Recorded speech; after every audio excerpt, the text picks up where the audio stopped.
Hello and welcome to Home Media Minefield. Let's see what's out there live on camera. We're a weekly live stream and podcast currently focused on Marvel's WandaVision series, which is available to stream on Amazon Prime. No, actually Disney Plus. Well, there you go. I'm messing it up already. Available to stream Disney Plus. Be warned, tonight we're having a spoiler-filled discussion around episode 7, Breaking the Fourth Wall. We're also going to have spoilers for various parts of the Marvel universe as well. So I'm joined, as always, breaking the fourth wall with a team of Avengers from both sides of the Atlantic. First up, I have film fans, Pete and Nora. How you doing? Hey, Keith, how are you? Yeah, good. Sorry, look at that. Live stream, messed it up. I said the wrong streaming channel. Can you believe it? No, that's the way it goes. There you go. That's the way it goes sometimes. We'll also, exactly. Also in the fourth wall from this side of the pond is artist Ryan Holloway. Oh, how you doing, Ryan? Yeah, not bad. Yeah, sorry, I was just watching Amazon Prime. There you go. Yeah, there you go. Got distracted. Sorry. This next time rehearsal, right, on my part. Next time rehearse and get it right. Oh dear. It's only because I'm excited because for today we are joined by a special guest for this episode. I'm really pleased that we are joined by filmmaker and presenter on ScreenCrush, Ryan. Yeah, that's Scrush. Hi, Ryan. Thanks for having me. Hey, Ryan. Did you say ScreenCrush or Scrush? It sounded like Screen- Scrush. Oh, It's because you're breaking up on my end. I heard Scrush. issues, typical, isn't it? On the day when we've got a guest, I've got internet issues. I'm getting my fact stream completely incorrect. No, I had to double check out what I've been saying. ScreenCrush. I thought maybe it was Scrush for a second. You scared me. Yeah, Oh my god! I put out like 100 videos with the wrong name. I'm just gonna go ahead and buy Scrush. Scrush. So There you go. no one else can have that because I love it. The orange flavor is the best one. There you go. Maybe it will be a move before now. Scrush.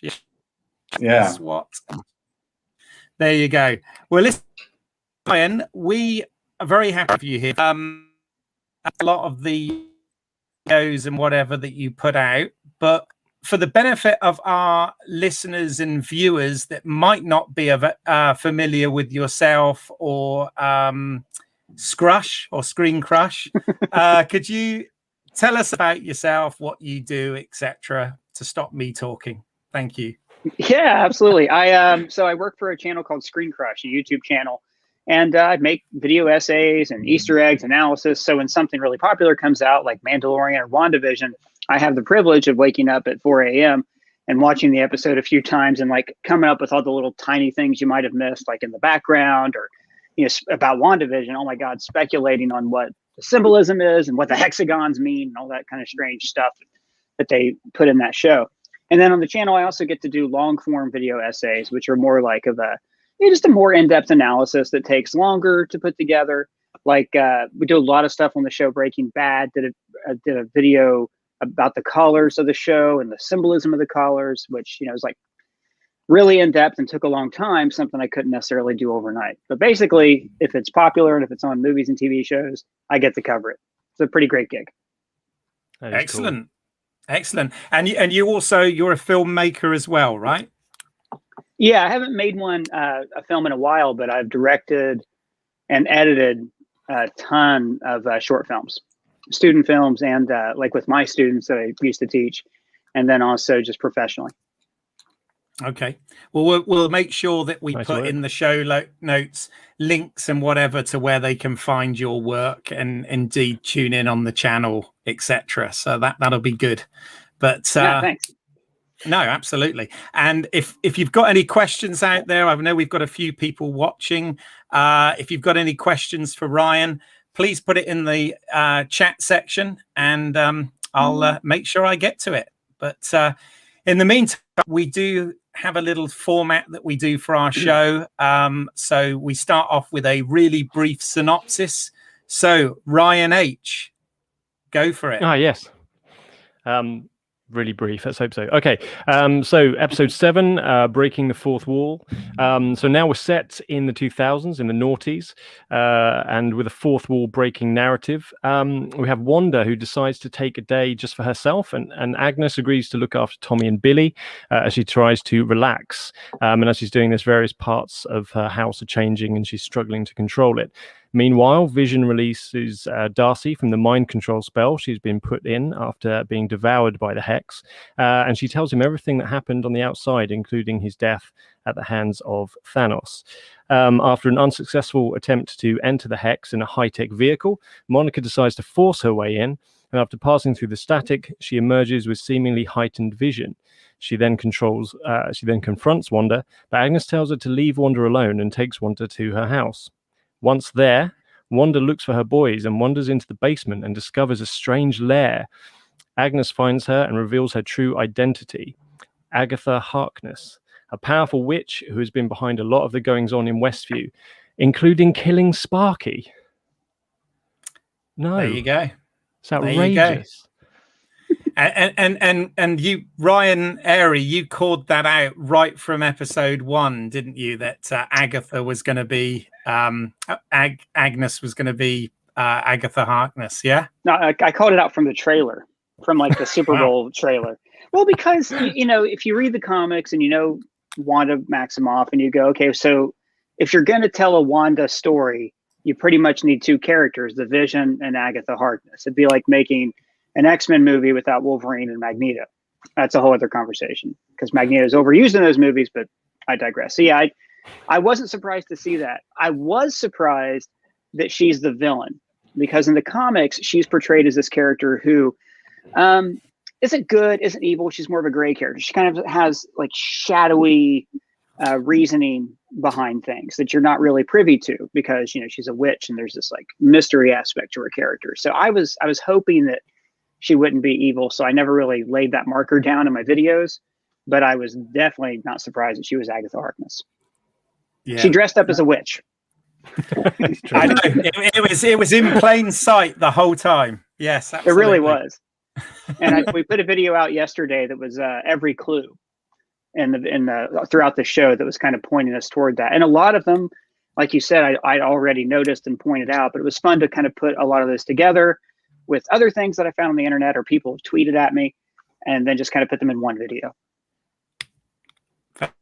And we've already got some audience members or viewers tapping in there. Kip Ellis has said, "Love your stuff, Ryan. That's your mom gets me every time." Lol. Do you want to talk about that catchphrase while that's been brought up? I can't believe it's a catchphrase now. Thanks, Kip. First of all, your mom would be very proud. It's because I started doing that last 2019, actually, with the first episode of The Mandalorian, because when you do these videos, you're going through and like Star Wars videos, someone walks into a bar, everybody else just gets to see them walk into a bar. And I go, okay, pause. Who's that species? What's that species? What's that species? And go through like Star Wars catalogs of species I don't recognize. And I hit across somebody I didn't recognize, and I'm like, oh, that's your mom. Because I think that what I do is fun, but it's silly. Like it's a ridiculously nerdy thing to go through a show and have to point out, well, that's clearly, a weak way, and they were on Jabba's sail barge. So I just decided to and I actually, this is even funnier. I went through several drafts. I was like, should it be your dad? Should it be your boyfriend? I was like, no, just stick to classic 5th grade. That's your mom. Yeah, your mom jokes, right? It's universal. It's universal. It really is. And also, you've actually started. Have you started a website of that now? Did I hear you say on one of your videos? Yeah. Well, Squarespace sponsored 4 of our WandaVision videos, and Squarespace, they ask you like, oh, you can build your own website because they give you a subscription for free. So build your own website and show everybody how easy it is. And I was like, well, I work for a website called ScreenCrush, so I'm not going to make a ScreenCrush website. So I came up with the idea of, and it's, it's really a public service of showing people where your mom has appeared in all of history's greatest media moments. VJ Day, there's your mom in Times Square. Woodstock 99, there she is at the riot. Washington crossing the Delaware, that famous painting, there she is. I mean, it's pretty incredible. And I'm just thankful for the opportunity to get to comb through history and art to find your mom. Fair enough. Now we What's know. the website called? That'syourmom.com, but I think I had to spell your Y-E-R because other entrepreneurs out there have snatched up thatsyourmom.com, thatsyourmom.net, thatsyourmom.org, in case edu. I'm sure your mom. Your mom. Yeah. Okay. Also, Digmat Luke has pointed out that there was purple everywhere in this episode, which indeed there was. So, I mean, this episode this week, as always, is directed Matt Shackman or Shakeman. I'm never sure how that's supposed to be pronounced, and was written by Cameron Squires. At this point in the show, we normally now look at totally your thing, Ryan, connections, Easter eggs to the MCU and the comic books. Now, Pete and Barbara, do you want to kick off with this one? Take it, babe. Sure. Okay. So there was actually, this episode was chock full of comic book references. So first off, when Monica says to Wanda, don't let him make you the villain, that's like something that happens a lot in the comics. Wanda gets manipulated by, Magneto, Mephisto, typically a male character. So that's, I think, a nod to the comics. Also, in the comics, whenever new heroes, they're new to each other and they cross paths, they typically have conflict. I think it's a way in the comic book world to create some tension, but it's still like kind of safe. Like you don't have to worry about a good guy being a bad guy, or, but like, okay, everybody loves a fight scene. The Nexus commercial, the Nexus is a really big thing in Marvel. It's kind of, I think there was a Seinfeld episode where they said it was First Ave and First Street in New York City. They joked it was the Nexus of the universe. So the theory is that in every alternate reality or world, there is always a spot where all of the multiverses converge, and that's where power is really high and people can easily travel between the multiverses. So that's probably coming up. I would be really surprised if they don't explore it more in the Doctor Strange movie. And Wanda, because her powers are, she can manipulate probability. She's one of the superpowered beings who can navigate the Nexus intuitively, and she can also manipulate reality and change the future. Like, even though butterfly effect, right? They say you make this decision, okay, so like these things are going to happen, that future will occur, but she can rewrite all of that. So the Nexus was a big nod there in this episode. And I didn't have a chance to go back and slow down the stills and watch like second by second. But when the plants are changing in Wanda's house and she's trying to just eat her cereal, one of the plants looked like something from the comics. It's called a Wandagore bloom, and it's so that is sort of, if there were a fortress of solitude for Wanda and Agatha, it would be Wandagore, which is a mountain range in Eastern Europe, and lots of like really formative, heavy, magical things happen there. Magneto goes there in one series to like find his kids, which in one storyline are Wanda and Quicksilver. There's also I'm sorry, there was like so much stuff in this episode. That's fine, there was. Perfect. They focus in on that book in Agatha's basement. That book has been shown in like slightly different versions in a couple of the other MCU shows, the Agents of S.H.I.E.L.D. and I can't remember the other one, but it's supposed to be like the be all and end all book of magical spells. It's called the Darkhold, and that is usually kept in safe space in the Wundagore Mountains. So there's like all these like bigger magical source implications that came up in this episode. Oh, I was hoping for an Evil Dead crossover there. Yes. Right. Yeah. With the Necronomicon. Yeah, amazing. Yeah. Absolutely. Wow. That was a lot of That was thorough. stuff. Just a couple of comments. Paul Dulake is nice to see your faces, guys.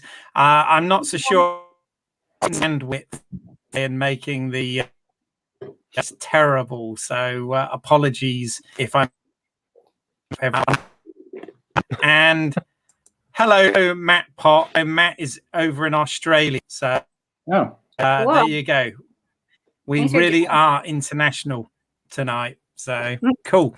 So Ryan, any other bits? Oh, sorry, I've missed Pete out, who usually does the MCU connections. Did you have any other Ryan? Any other connections you wanted to hit? Yeah. I mean, I want to expand on a couple that Barbara said, but there's a channel, technically our rivals, but they're great and I love them, called New Rock Stars, and they pointed out the plant that you see in Wanda's living room for a second. In a connection to that, and being is it called the Wundagore bloom? You said, I couldn't remember the name of it. Yeah, I think it's the Everbloom. That's what. Yeah, and it's poisonous, but it like shows you the future when you eat it. And in the comics, that's how the dog Sparky dies. He's a robot dog who eats these petals.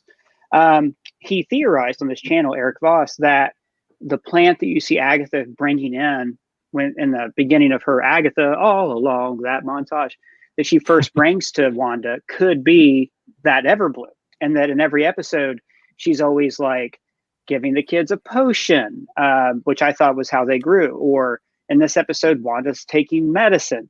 So and Agatha makes her tea. So it could be that she gave her that bloom, that flower, as a way to control her or to exert some kind of control on her. So I thought that was an interesting like dovetail to what you said.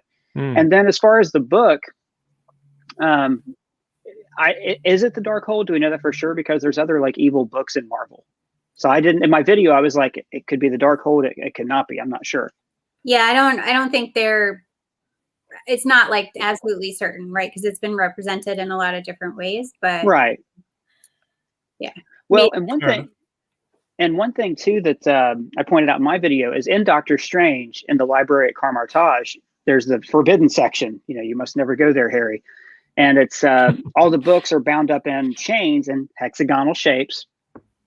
And one of them is missing in Doctor Strange. There's one in the center. So there's been some speculation for years, like, what's that book? Is that this book, or was it the Darkhold and Agents of S.H.I.E.L.D.? And I would be very surprised, given the Doctor Strange connection we're going to have, if the book in Agatha's basement isn't that book that was missing. Especially since Doctor Strange and the other, sorcerers use geometric shapes in their spells, and they have a name for it that escapes me at the moment. It starts with E. But then you see hexagons being the obvious shape that Agatha is using to create her spells.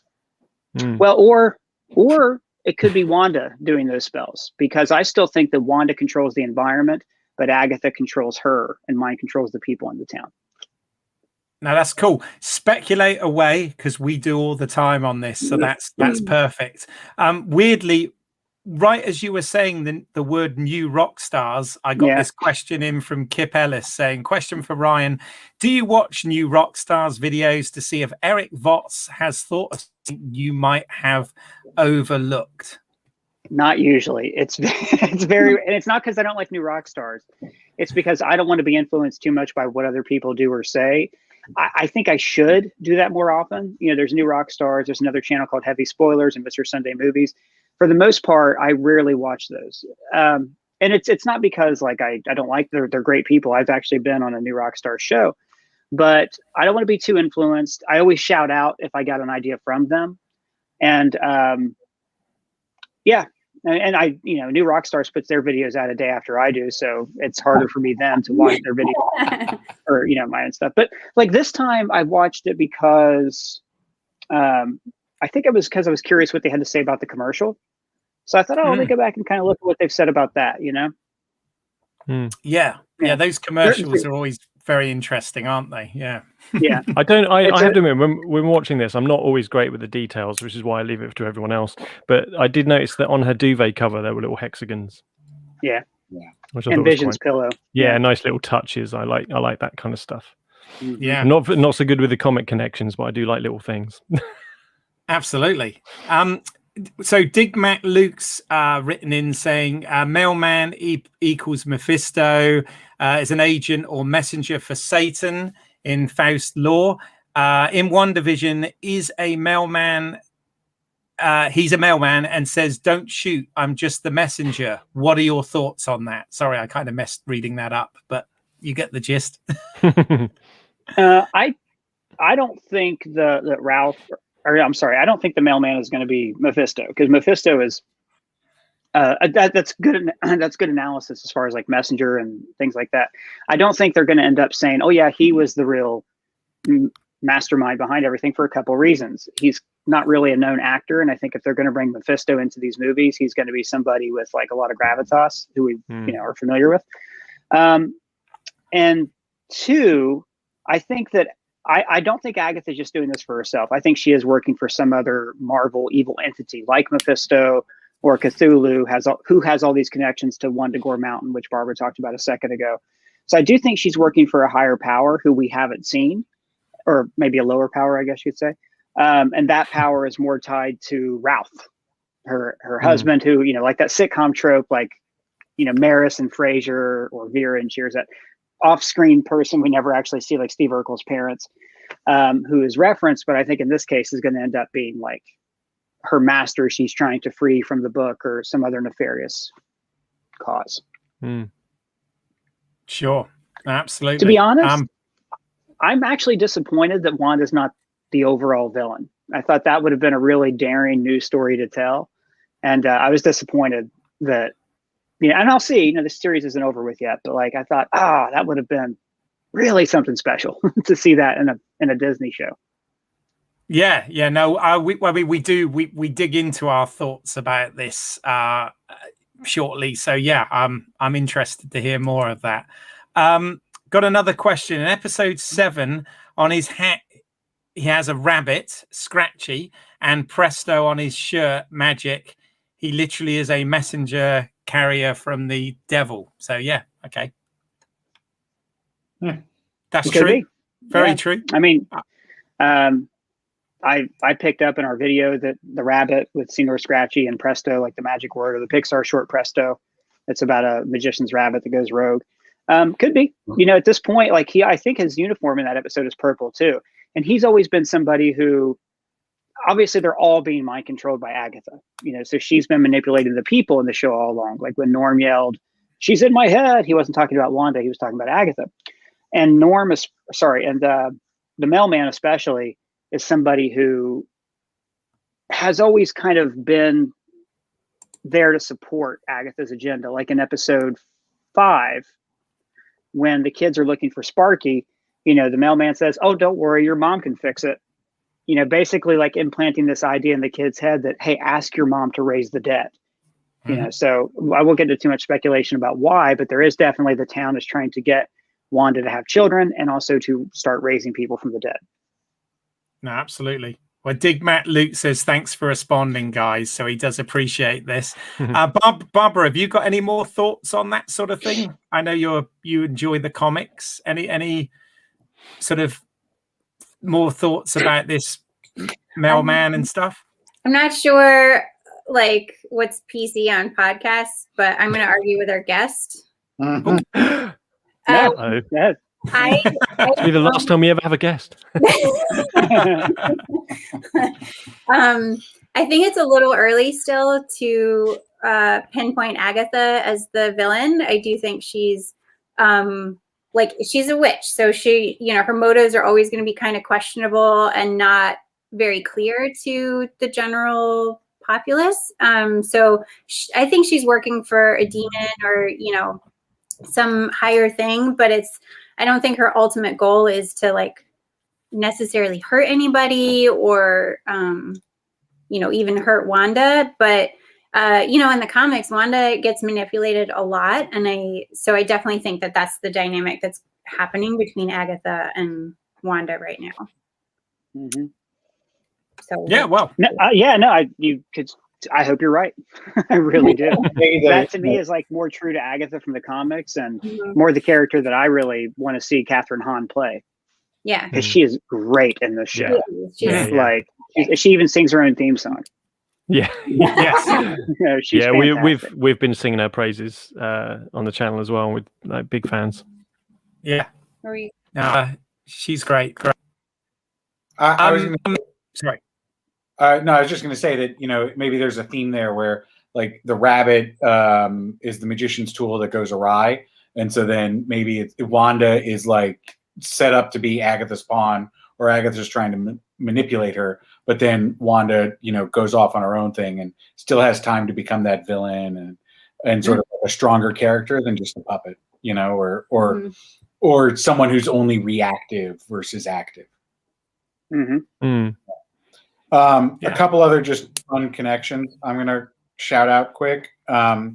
One, I like that the sort of different colors of magic that we see associated with the three different people in this episode relate back to different Infinity Stones in the MCU. If you go Infinity Stone colors for the MCU, obviously Wanda's red, which is the Reality Stone. Agnes is purple, which is the Power Stone. And then Rambeau is blue, is the Space Stone. And so I thought like all three of those really fit really well with the different people.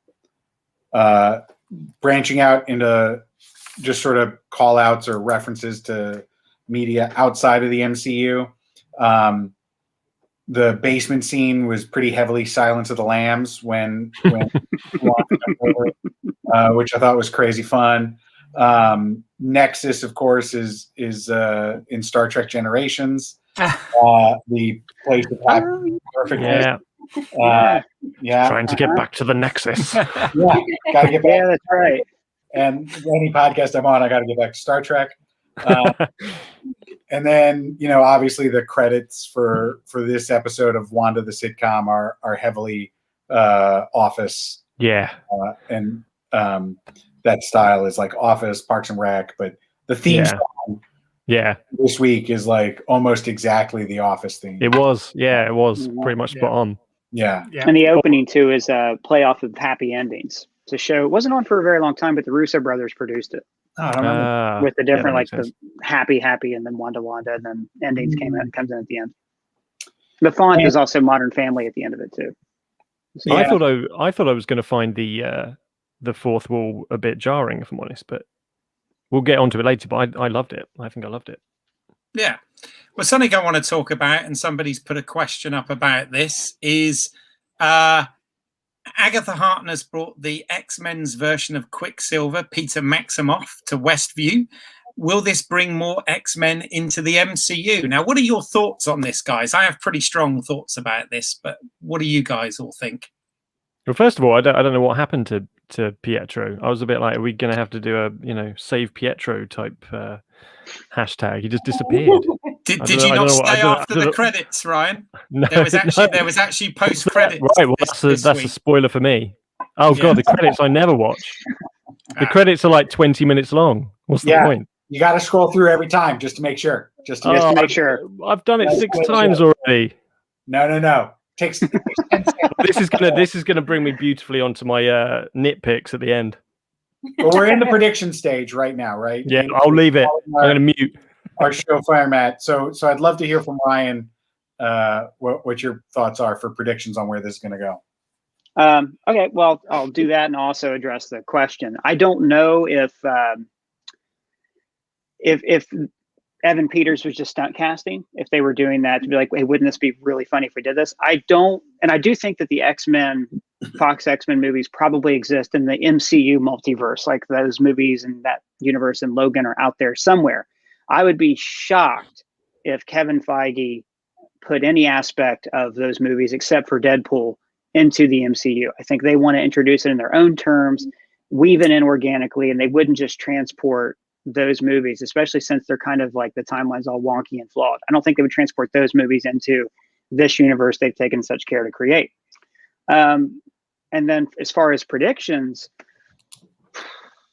like I said earlier, I do think that there's going to be another force that Agatha's either working for or is forced to work for.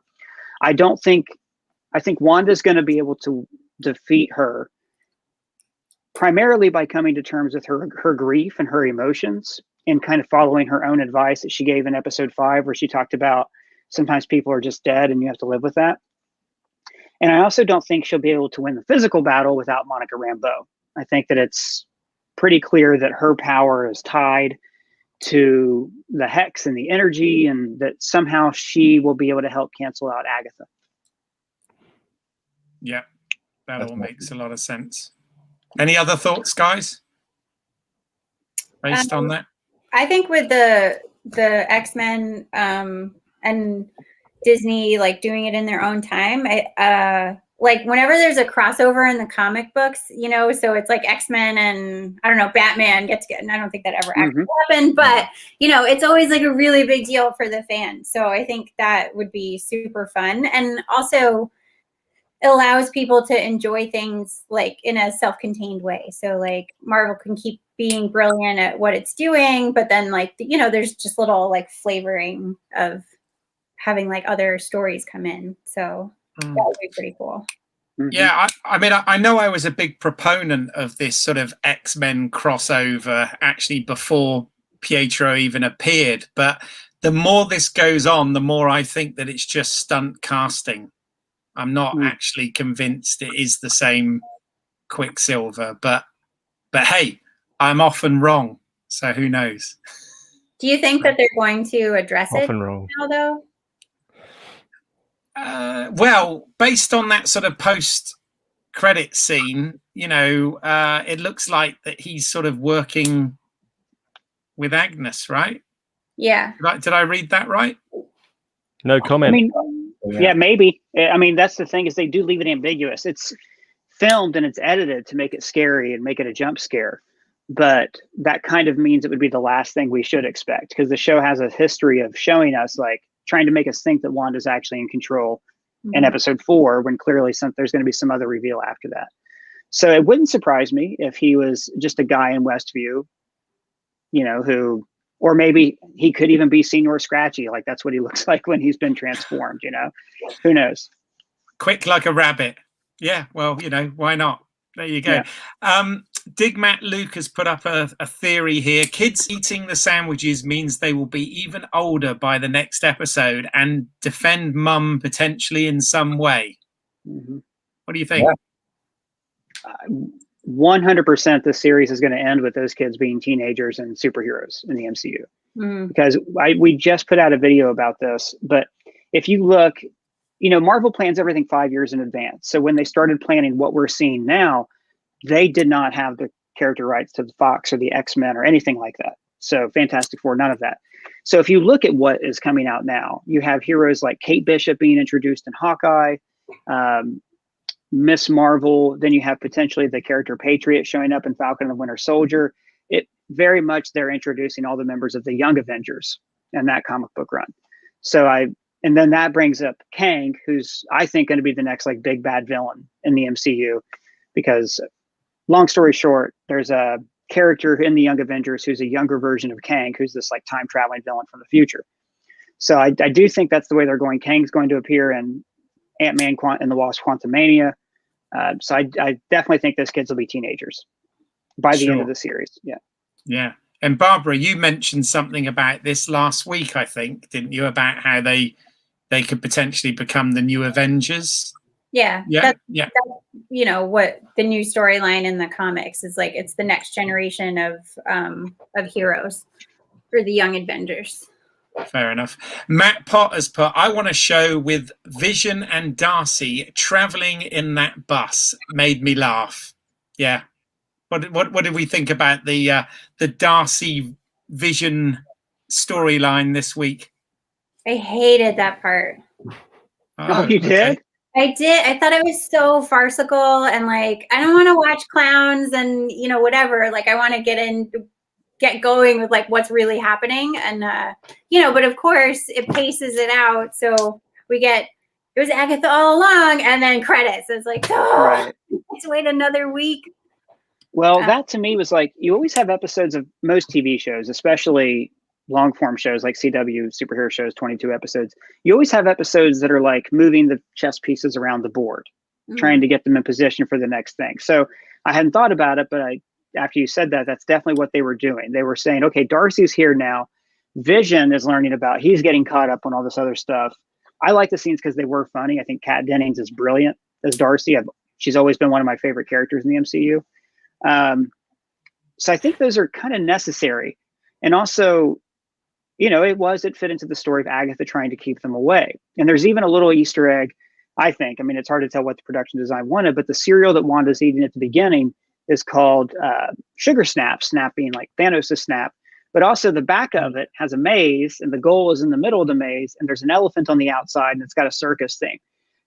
Somebody had to design that box. I don't think it's a random thing that you start off at a circus outside and your goal is in the middle. That symbolized like Wanda and Darcy trying to travel into the middle of the town. Oh, for sure. Yeah, I mean, the show is so layered with all of these things, and it's brilliant that you sort of go through it with a fine tooth comb and find them. Ryan H, what did you think about the Vision Darcy subplot? Well, as you know from previous episodes, I love Darcy. I think she's awesome. But I love Kat Dennings. I'm a fan of Kat Dennings. I think, to sort of bit of a precursor to nitpicks, maybe, is that I liked those moments. I think because I come at the MCU from a movie standpoint and from a TV show standpoint. So I've not read the comics. I don't know much about them. I'd love to one day visit them, but because of that, I kind of look at it as there's lots of stuff that I'm finding a bit exhausting. All the little bits and pieces going on. So I kind of enjoyed the Darcy Vision moments because I just found them entertaining. I didn't have to worry about what was I looking for, who's the villain, what's going on, and I'm finding it quite tiring. It's not to say I'm not entertained by it. I am, but I think that because I know nothing about the comics and I don't know anything about a lot of these characters, I'm quite happy for it to unfold in its own time, if that makes any sense. No, that makes total sense. What about you, Pete? Have you got thoughts on this? Yeah, again, contrarian Pete here, but Kat Dennings stuff is not my favorite in any of the Marvel. We've had this conversation, haven't we? We've had this conversation. I just think I'm sure she's a very nice person. She is.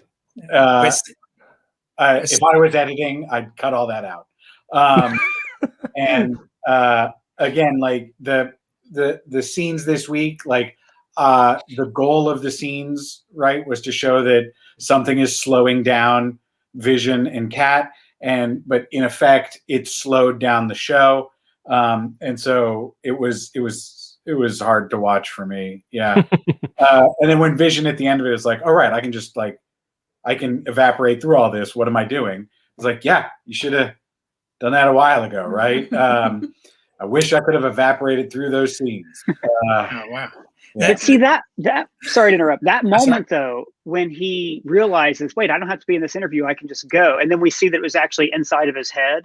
To me, was cool for a couple reasons. One, those asides, like in reality shows, are always used to show characters in their monologues. It's how they try to portray it. I say characters, they're supposed to be real people, but they're, obviously it's reality TV, so it's not real. So that was one thing I thought was interesting, that they actually literally made that internal monologue. But two, it also showed how that broadcasting TV format works as far as the spell of Westview.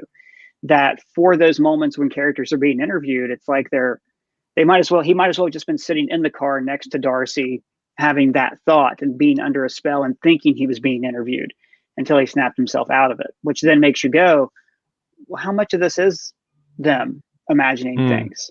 How much of this is them is it Vision's corpse that's being reanimated by Wanda? I don't think it is, but I love that kind of thing because it's that brief, like, wait, what the hell just happened? Like the moment where Vision's edited in episode 3 when it's like, it kind of changes time. I love that kind of stuff. Yeah, no, absolutely. We've got another question here from Kip Ellis. He's saying that Paul Bettany has said that there is another secret Marvel cameo coming. Any thoughts? Oh, Paul, what are you doing? How dare you, Paul?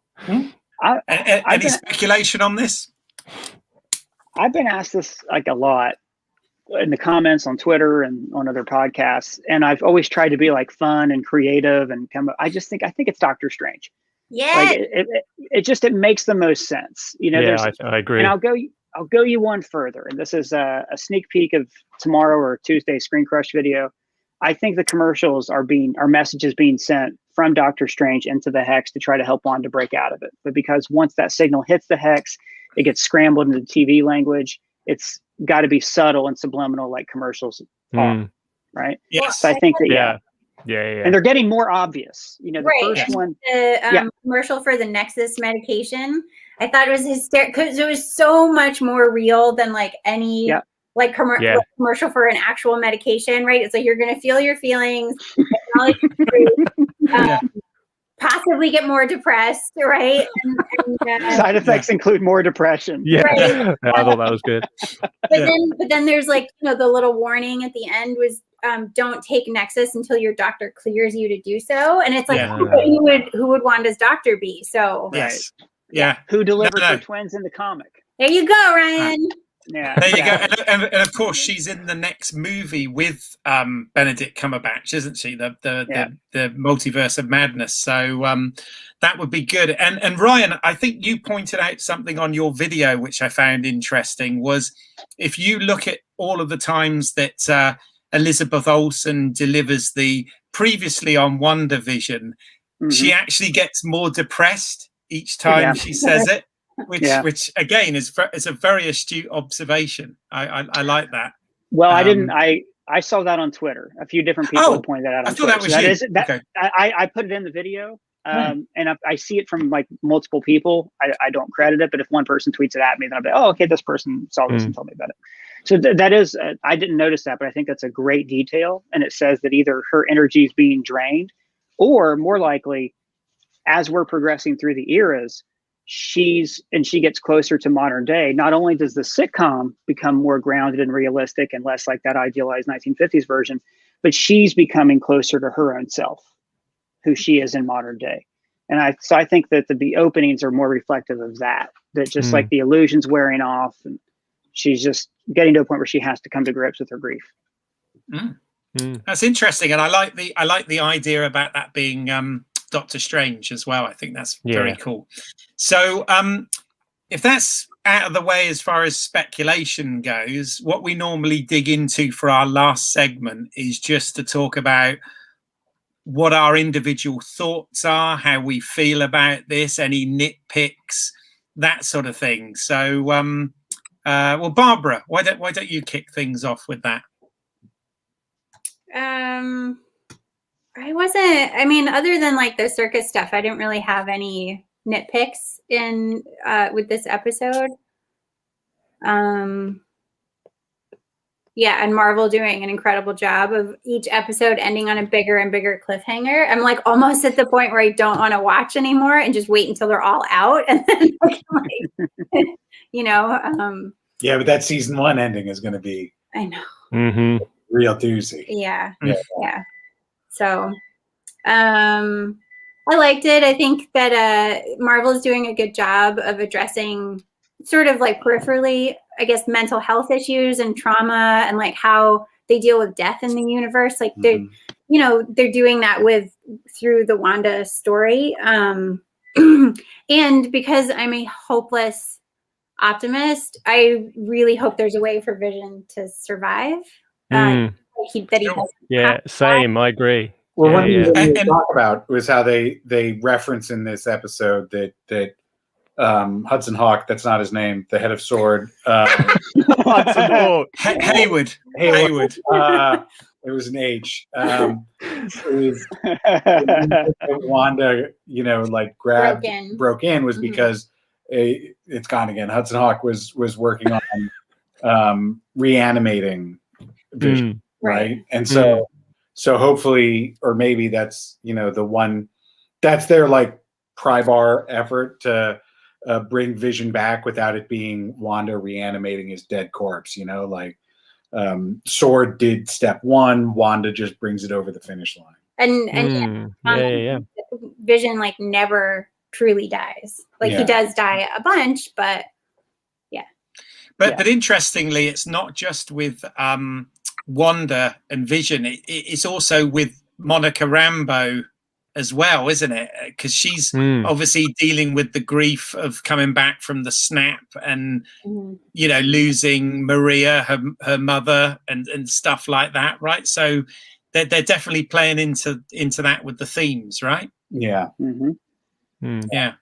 What about you, Ryan H? What any thoughts, feelings, nitpicks? No, it's difficult. I mean, I every episode I thoroughly enjoy. We speak each week, and every week the one week I don't fast forward the credits because I really wasn't in the mood.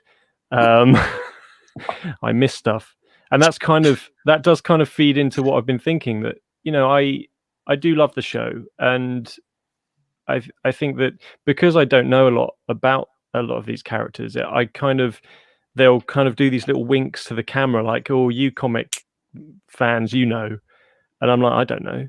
And so it's that kind of maybe a bit of a disconnect that I have because I don't know a lot of these characters, and they go, "Oh my God, look, it's her," and I'm like, "Yeah, great."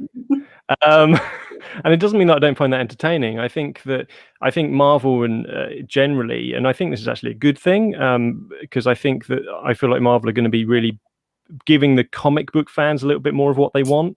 In the first phases, you had Captain America, the more obvious heroes, the more mainstream characters, and so now I think there's a bit more of a payoff for the comic book fans, which I think is a great thing. But as a movie fan, I'm just sort of like, I don't know half these people, but I would like to see Hudson Hawk.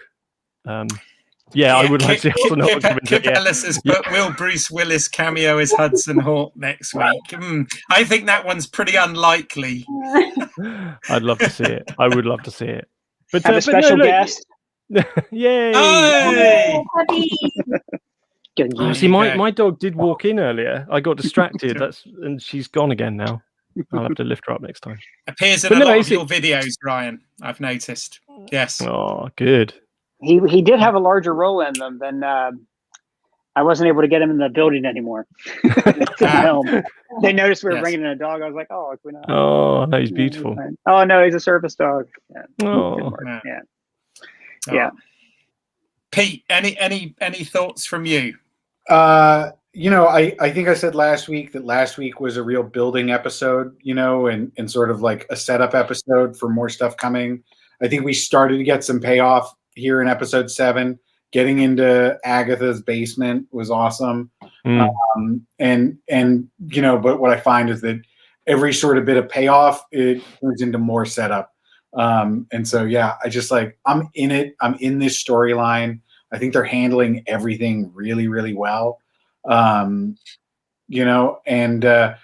taking back several steps, I know we talked about what does Quicksilver mean? And I think that, the casting of Evan Peters, I'm still open to it being not just a cheeky casting stunt, that it might be, that Evan Peters from that multi-universe that we've seen in the Fox XMen movies, and that we're still going to get something new as this progresses in the next stages of MCU. Overall, I'm still in. I think it's good. They're telling a really good story. We got to give credit right where credit's due. They're telling a really good story. They're acting their butts off here, right? I think everyone who's in this has been great. The only thing that makes me sad about these kids growing up is I think these 2 kid actors are crushing it. I agree. Yeah. I think they're great. Especially Billy. Yeah, they're really good. Yeah. They're just bringing it. I've been watching a lot of Stargate SG-1 as of late, and I bring that up because the child actors that they have on that show are wretched, and they bring that show to a grinding halt every time they. And so I've just been thinking about W.C. Fields going, never get on the stage with kids or dogs, right? Like, it's absolutely true for Stargate SG-1. But in the Marvel Cinematic Universe, like, they did a great job. So I'm looking forward to see where it goes. Cool. And Ryan, as you're our guest, I think you should definitely have the last word about this. What are your feelings and thoughts, and do you have any nitpicks? Obviously, you're enjoying it to an extent, but is there anything that you wish was different with this show? Yeah, I mean, there's in hindsight, you can just go back and say things. I will say, like, as a fan who just has consumed a lot of media, non-superhero just media over the years, as soon as you meet Hudson Hawk, you think, oh, that guy's a villain. Like that kid there, he's so obviously going to be a villain that he's not going to be the villain, that they're going to do a bait and switch. And then I was disappointed to see that, like, lo and behold, this jerk director guy sure does turn out to be a bad guy, so that was a little obvious in a show where almost nothing's obvious, but maybe we needed that to, like, ground us and prepare us for all this other wacky stuff. And I already talked about Agatha Harkness, how, like, I hope that she's not going to be a nefarious character.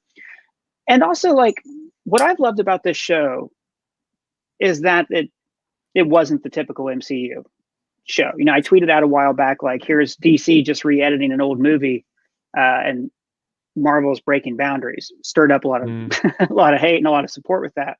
And I meant the movies and not the comics when I said it. So if you look at, like, those first few episodes, I was shocked. They just went straight into the sitcom and they weren't going to explain anything. I loved that. And now to kind of see that breaking down into more of a black and white superhero, good guy, bad guy kind of thing, it's a little disappointing. And I said earlier, like, I would have rather seen Wanda just, be collapsing in grief and be going through a mental breakdown than have it be like, oh, it was this person who was actually doing this to her. I think it removes a lot of the humanity and culpability from the character. But to Barbara's point, she is manipulated in the comics. This is something that, everything that's ever gone wrong in Wanda's life has been because of some man manipulating her. And Agatha has always been the person who was aware and was able to, like, pull her out of that and teach her to be stronger and teach her magic and teach her about her kids and all these other things and try to make her life better and support her. So I hope that we see that. I think there's still room. There is a rumor that there's actually 10 episodes, not only 9. So, 2 or 3 more episodes. I think there's space for a big moment for Wanda, like, to just flip her top and like everything that's ever happened, she's, like, fed up, and, like, I think that's how she would come out of it, and hopefully, like, Agatha will move that forward as an antagonist. I think Monica will move that forward as a protagonist, and the kids are going to be like, throwback to, was it like the Magic episode number 2? It's all for the children, like, yes, we did get the stork back in this episode. Yeah, we did. Yeah, yes. That's another reference. There you go. Yeah. And what about? We haven't talked particularly about Monica Rambeau, but obviously quite a big reveal for her as well this episode. What did you think of that? I mean, I expected it from Captain Marvel when Nick Fury says you'll learn to glow, like, not unless you learn to glow like your Auntie Carol. And anytime you put anytime you put a character who's a superhero in the comics on the screen, you go, well, that person's going to get powers. That's going to happen at some point. Right. No, fair enough. We had Terrence Howard, right, in Iron Man 1. Yeah. Yeah. Next time, baby. Next time, baby. Kind of, yeah. In a way. Exactly. Well, listen, Ryan, I'm really conscious. I know you said you had about an hour with us today, and we are fast approaching that. But one thing, just for our listeners, that we are going to do is we have a competition that we're going to run. Basically, I have not 1 but 2 4K editions of Blade, which, it's not an MCU show, but it's a Marvel movie, right? One of the early ones with Wesley Snipes. And what we're going to do is we're going to do a question, which I want the answers to go in, not the live chat, but the comments to this video. And next week we will, at random, I'll get somebody else to choose a number at random, and whatever number that lines up with the correct question, we'll receive one of these. And the following week, we're going to do the Steelbook, which is a special limited. Hold on, let's get Ryan back. Sorry about that. Ryan, that's okay, no problem. And then give me a question without you here. Exactly. Questions. And then the final week of the show, we're going to give away the Steelbook edition of Blade.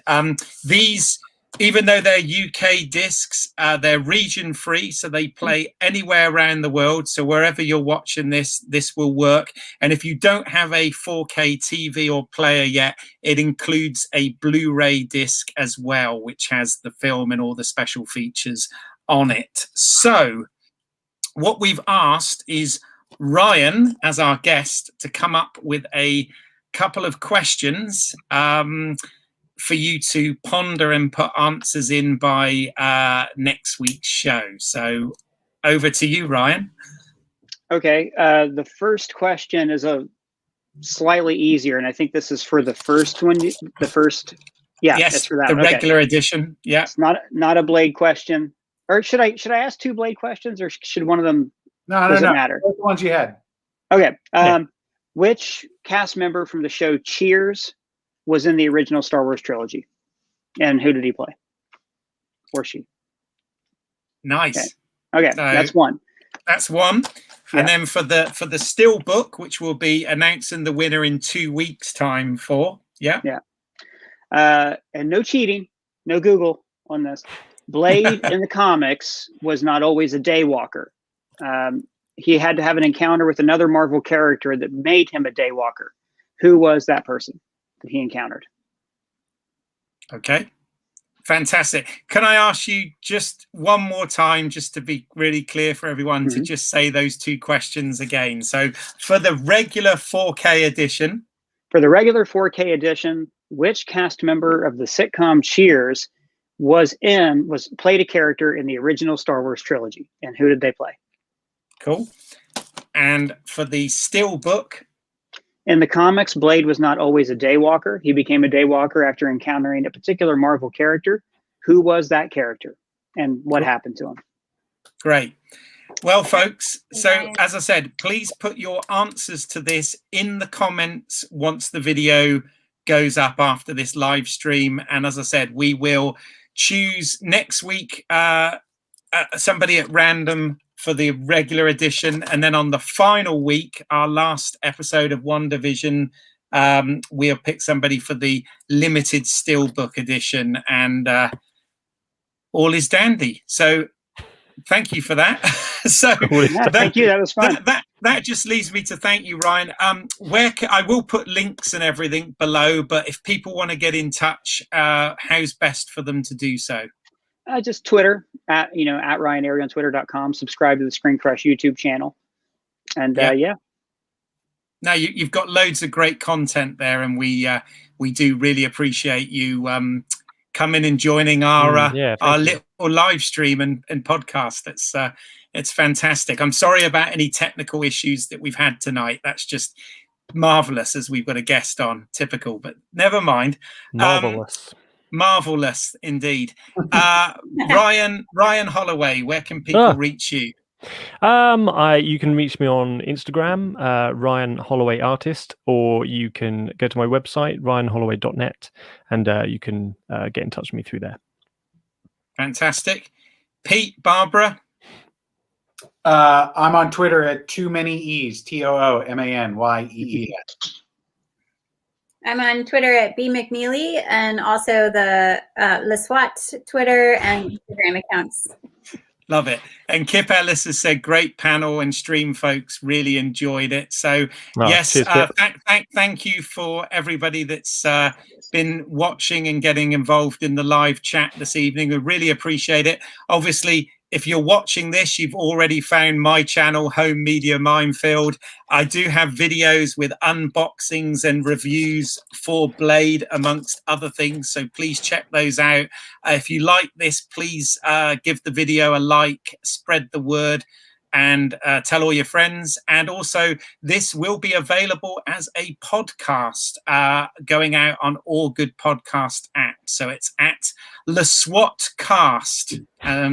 So please check that out, and we will speak to you next time on another episode of Let's See What's Out There.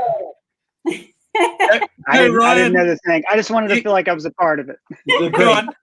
We'll do it again on 3. 1, 2, 3. Let's see what's out there. Oh, well, I didn't hear you the first time. So there you go. That's cool. Thank you guys for having me. This was a lot of fun. Thank you so much for coming. Yeah. Look out for your mum, right? Yeah. Good look out. Always. Bye, everyone. Bye. Bye. See you later, guys.